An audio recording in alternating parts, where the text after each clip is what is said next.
হাই friends, নমস্কাৰ বন্ধু বান্ধৱীসকল।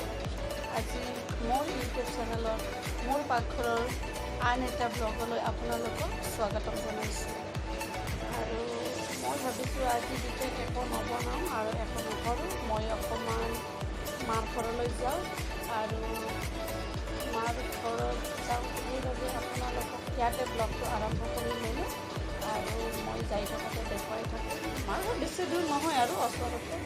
এতিয়া যাম আৰু নেক্সটবিলাক গুচি আহিম আৰু বিশেষ একো কৰিবলগীয়া নাই। মানে আজি চানডেটো সেইকাৰণে যাম বুলি ভাবিছোঁ। প্লিজ আপোনালোকে মোৰ ভিডিঅ'বিলাক চাব আৰু ভাল লাগিলে লাইক কৰিব, শ্বেয়াৰ কৰিব, ছাবস্ক্ৰাইব কৰিব।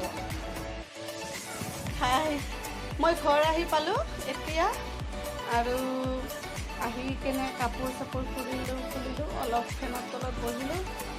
বেছি টাইম নহয়, অলপ জেগা আমাৰ শাওন বুলি আহিলে পাই যায়। মই বুলি আহিছোঁ আৰু আহি পালোঁ এতিয়া। আৰু এতিয়া ভাগিনটোৱে চাহ বনাব আৰু চাহ খাম, তাৰপিছত আৰু ভিডিঅ'টো আৰম্ভ কৰিম আৰু কি কৰোঁ ইয়াত মই দেখাম। ছোৱালীয়ে কাপোৰ খুলিছে, নানটো মনটো হৈ গৈছে। এইটো নানটো হৈ আছে।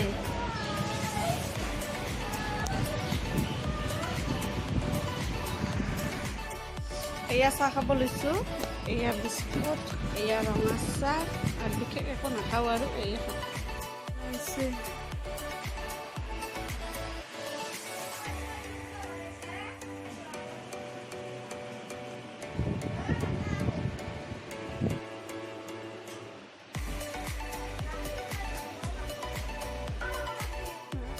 বনাইছে ফিল্টাৰত আঙাল দিয়া।